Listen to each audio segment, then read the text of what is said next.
Le Barça a gagné à Oviedo hier.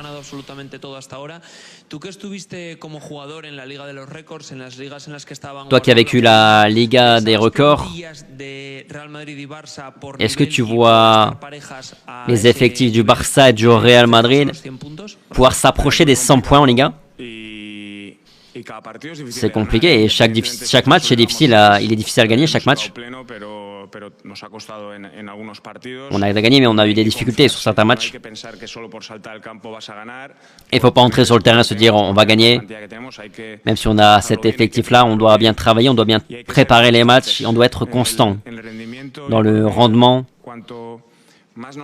Je pense que plus on s'éduque à naturellement être actif, peu importe le match, peu importe le terrain, on gagnera beaucoup de matchs.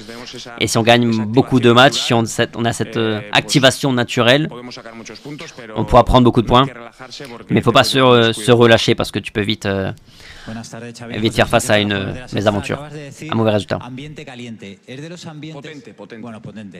Tu as parlé d'ambiance puissante. Non, c'est une belle ambiance où on aime jouer.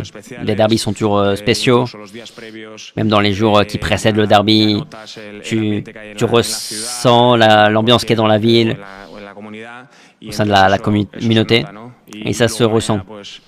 Et quand on sait ce qui est en jeu, ça te motive encore plus. Tu as cette envie de bien faire collectivement, chaque joueur aussi individuellement. Et c'est ce on s'attend demain, une ambiance puissante. Iván Martín de Oki Diario. Ya le hemos visto jugar, jugó un poquito más el otro día contra el Levante. Ya le hemos visto jugar a Bellingham, jugó el otro día un poquito más contra el Levante. On a vu Bellingham jouer un peu plus face à Levante. Est-ce qu'il pourrait être là, titulaire demain? La semaine dernière, vous m'avez demandé si Camavinga et Bellingham pouvaient jouer. J'avais dit que oui, ils pouvaient jouer face à Levante. Et demain, pareil.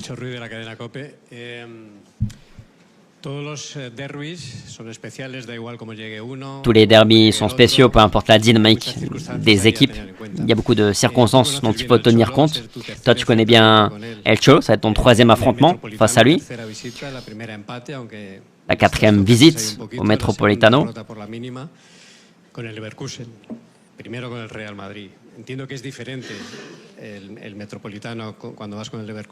Est-ce que tu sais bien que c'est différent d'aller au Metropolitano avec le Real ou avec le Bayern Leverkusen? Quelles sont tes sensations avant ce derby? Parce qu'il y a beaucoup en jeu. L'Atlético de Madrid n'a pas très bien commencé. Vous aussi.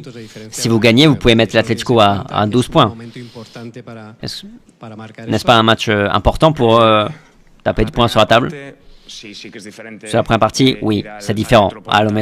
Au Metropolitano avec n'importe quel club ou avec le Real Madrid, de par la rivalité saine qu'il y a. Je pense que c'est beau et durant de nombreuses années, on en a profité.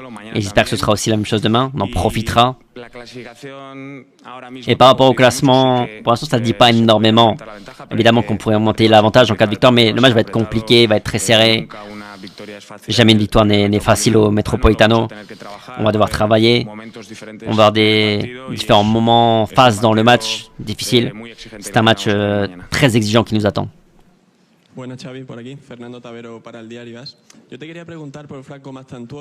Question par rapport à Mastantuono, titulaire sur 5 des 7 matchs.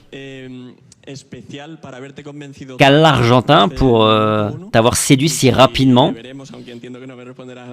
Et même si tu vas pas nous répondre, est-ce qu'on pourrait le voir demain titulaire?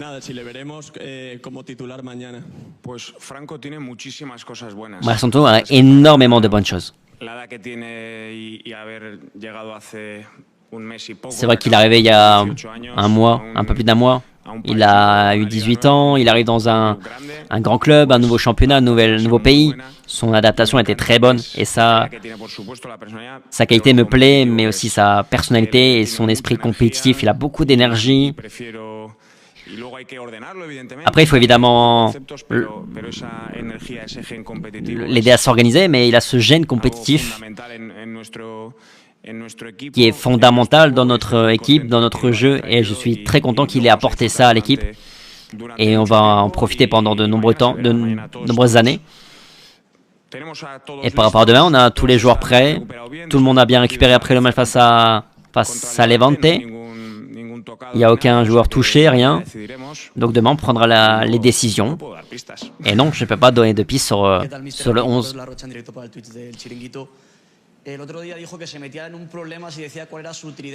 L'autre jour, tu avais dit que tu en trouvais dans un problème si tu donnais ta meilleure attaque, ton attaque préférée.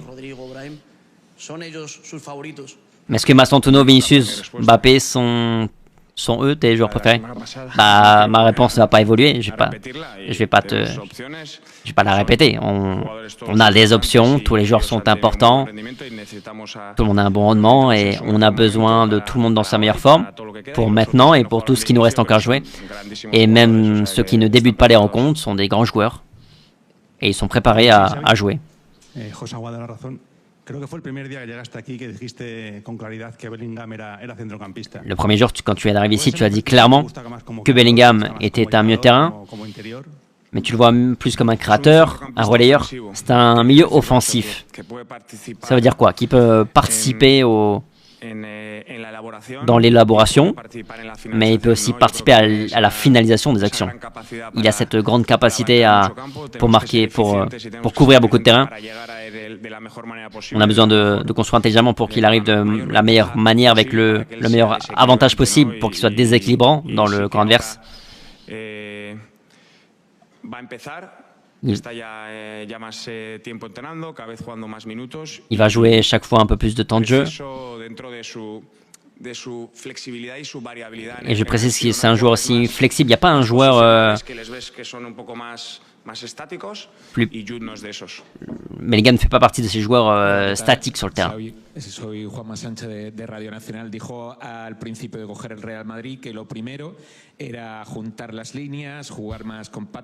La première chose que vous avez demandé, c'est réduire les distances, avoir une équipe plus compacte.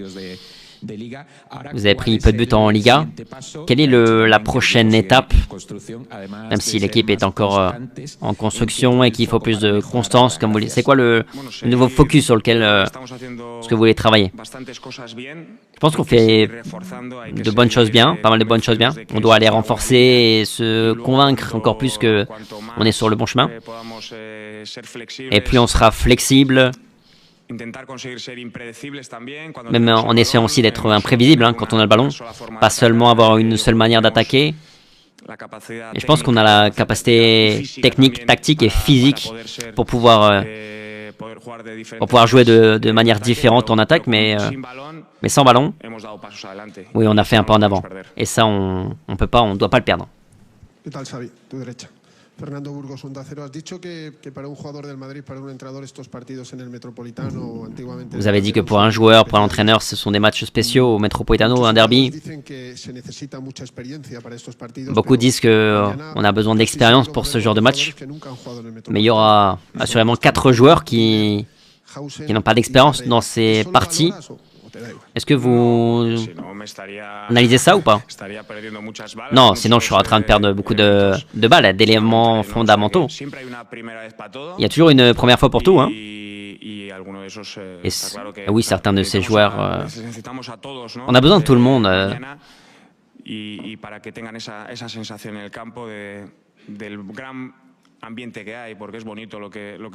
C'est une grande ambiance.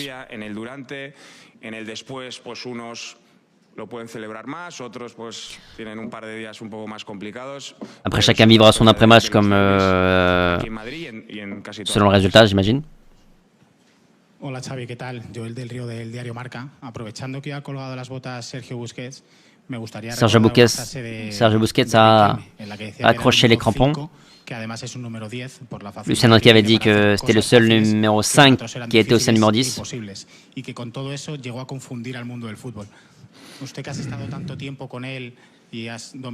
Vous qui avez passé du temps avec lui, qui avez dominé le milieu de terrain avec l'Espagne, c'est quoi ton point de vue? D'abord, je veux le féliciter pour toute la carrière qu'il a eue, Sergio Busquets. Ce fut un grand coéquipier, on a beaucoup profité en jouant ensemble.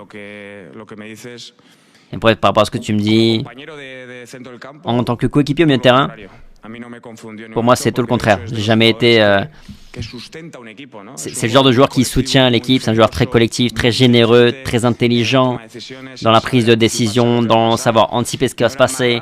C'était pas le plus rapide, mais c'était l'un des plus rapides d'un point de vue QI foot. Il prenait toujours les bonnes décisions, et c'est pour ça qu'il a eu la carrière aussi grande qu'il a eue. Et tous les coéquipiers, on parle tous en bien de lui. Donc il profite de ces derniers matchs et félicitations pour cette brillante carrière et qu'il repose. Et après, assurément qu'on se reverra. Hola Xavi, ¿qué tal? Sergio Horas para El Desmarque. El miércoles en el partido del Atlético de Madrid vimos una acción en la que Coque agarra del cuello. Mercredi, on a vu une action dans le match face à l'Atlético de Madrid où Coque prend par le cou le gardien. Qu'en pensez-vous? Et Valence, l'année dernière, face à Valence, avait pris le carton rouge pour un geste similaire. Cette différence de critères, vous en pensez quoi? Mon avis n'est pas tellement pertinent parce que ce sont des actions qui sont passées, qui ont été jugées, donc j'ai rien à dire. Vamos a hacer las últimas dos preguntas. Hola Xavi, Abraham Romero, El Mundo. Los últimos 3 derbis de Liga terminaron 1-1. Dans les 3 derniers derbys, ça a fait un partout. Évidemment qu'il y a un entraîneur différent au Real Madrid, c'est toi. Mais j'imagine que tu as vu les derbys. Qu'as-tu vu, qu'as-tu aimé et qu'est-ce que tu attends de l'intensité, de l'ambiance? Tu attends quoi de derby? Je ne les ai pas vus parce que l'Atlético de Madrid a pas mal évolué son effectif. Donc je me concentre plus sur les matchs de cette saison avec les joueurs nouveaux qu'ils ont.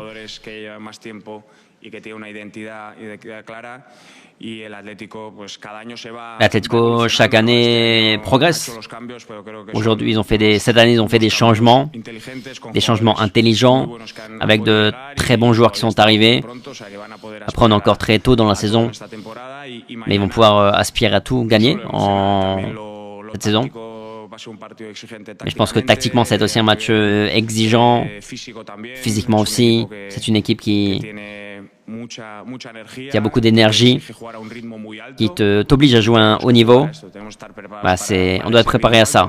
Pour jouer à un rythme élevé, on l'a très bien fait, on progresse à ce niveau-là.